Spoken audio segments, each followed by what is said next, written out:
Hello, everybody, and welcome back to Radio Entrepreneurs. My name again is Jeffrey Davis, and anybody who's worked with me over my whole career knows that I grew up in the food business, have worked in the food business a lot of my life, and I love to eat. There's no doubt about it. So our next guests, I think that they have a lot to say, and they've been acknowledged by Bon Appetit, which is a great restaurant, and we're going to be talking with Laurence Louie and Rary Ratsifa, and they are chef and co-owner of Rubato HK Café. See, I took a little slow just to get it right. It's perfect. Yeah. Yes, I'm intellectually challenged. Tell us about the restaurant. Yeah, I mean, it's a modern Hong Kong cafe in Quincy, Massachusetts. It used to be run by my mom for 22 years before we took over she ran it as a Cantonese bakery. And yeah, we were in London at the time and essentially, got a call from my mom and, she asked if we wanted to take over. And, I think we had a lot of different ideas for what it could have been. But essentially it's a counter service, quick service restaurant. We do kind of modern takes on Hong Kong traditional food, and we put a little twist on it. Well, again, you said London, you said Hong Kong, and for those of us who know, one of my favorite places in the world to have Asian food is in London.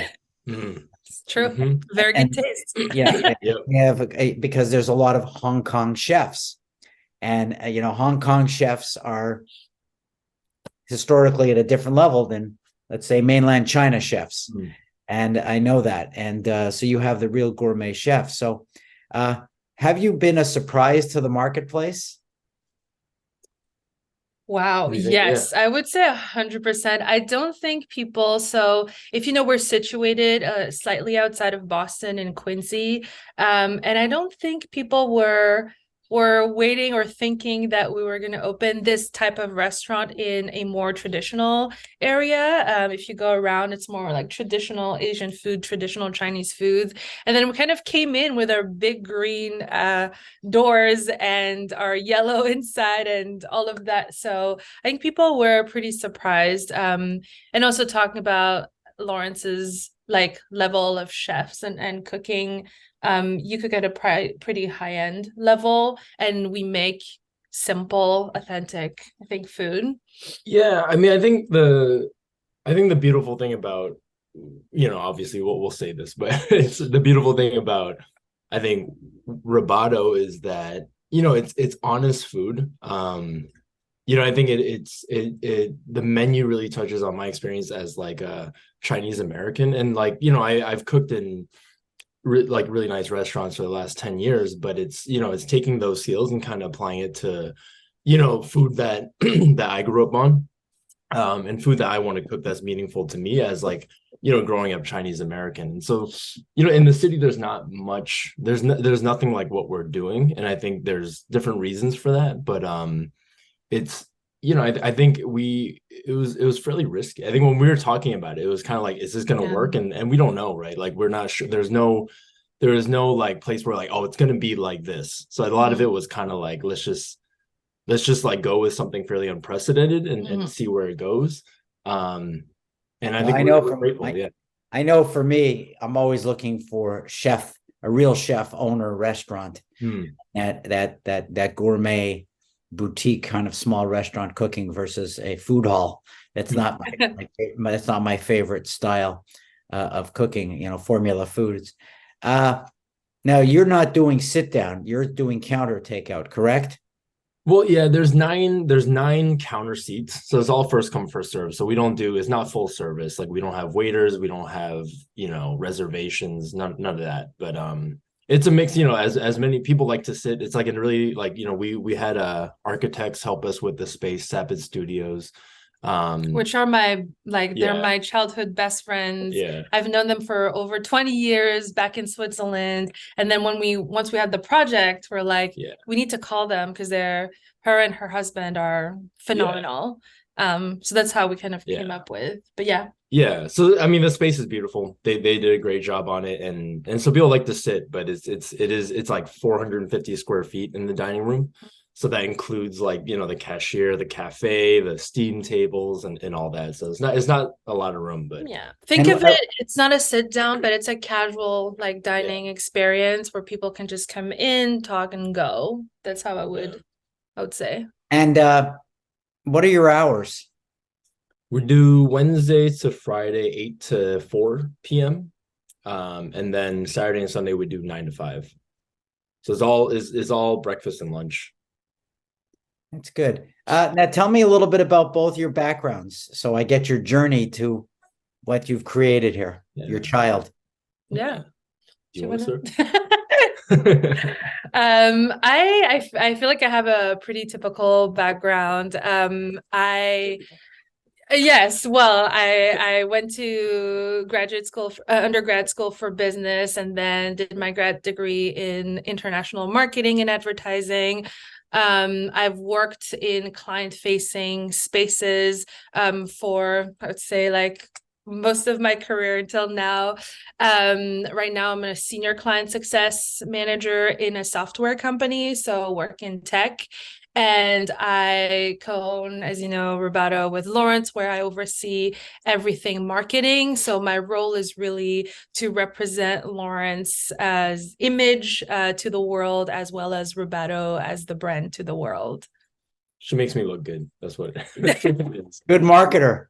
Yeah, exactly. And for me, you know, I think food has always been a big part of my life. I think just growing up Chinese American, like, you know, in Boston, I was born and raised in Boston. You know, it was always a big part of our family and kind of our culture. And, you know, whether it's celebration, whether it was, you know, family gathering, whatever, like it was always around food. So food's always been an important piece of my life. I got my graduate degree at UMass, and then I went into community work, like doing nonprofit community organizing work for a bit. And then after that, took a year off in China. That's where we met. And essentially, decided to be a chef. wanted to kind of like see what it would take to own a restaurant, and then kind of just, you know, started from the bottom and got, you know, sent my application to a million different restaurants, being like, give me a chance. Like, and that was 10 years ago. That was 10 years ago in China. We were like, he was like, I really want to cook. And then you started applying to places like Oleana, like really big places, I think. And I've been great, but I think I was fortunate enough to get really good opportunities to kind of in London, in Cambridge. And then kind of, I always knew I wanted to cook Chinese food, because that's what, like, you know, I think meant something. It was important to me. And when we got the opportunity, when my mom called us and was like, hey, do you want to take over this bakery? We're like, I mean, this was all post-pandemic too. So I think a lot of it was, you know, with the times and kind of trying to pivot and thinking about, you know, what's the next step for us, then this felt right.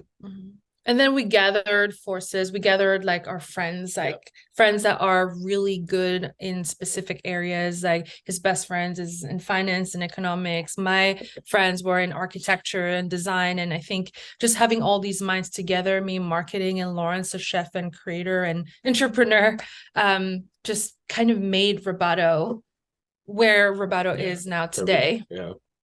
So your mother had the bakery. And she, you know, asked you about taking it over.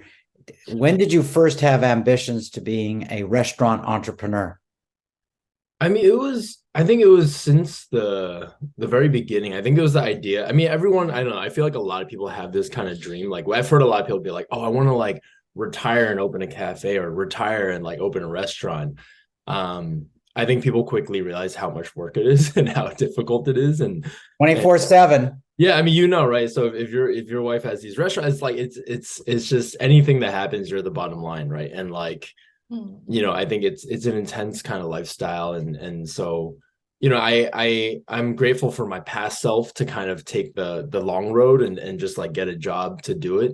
And the dream was always to have my own restaurant. The question was kind of like, what type of restaurant do we want? And like, is it going to be high end? Is it going to be a diner? Is it going to be, like what is it going to be? And I think it slowly shaped over those 10 years of cooking into what it is now and what it will be in the future. So, and you said something really interesting about once he felt like his skills and your like want to open a restaurant like really were at that point where they were equal, then that's when he felt comfortable opening a restaurant of his own. But it took over 10 years of paying his dues to the industry, dreaming, having also time during the pandemic to also think through the business model of what Rubato is today and open. Yeah. I think that's an interesting journey because some people are born entrepreneurs, but I think it really does develop. It's a skill. It's a way of thinking. It sounds great. Sounds exciting. You should expect to see me there soon. And yes. And if somebody's looking for you before me or aside from me, how do they find you? Where do they find you? Yeah, Quincy, Mass. We're on a main street in North Quincy, right on Hancock Street. I'm there all the time. Rary's there all the time. Chances are if you come in, it would be hard not to see one, if not both of us. And then for everyone on social media, obviously we have an account, Rubato Food on Instagram. We're mainly announcing exciting things there, menus, highlighting our staff, and that's where you can find us. Well, that sounds great, and I want to thank you for being on Radio Entrepreneurs today. We look forward to having you back again. Remind everybody, this is Radio Entrepreneurs.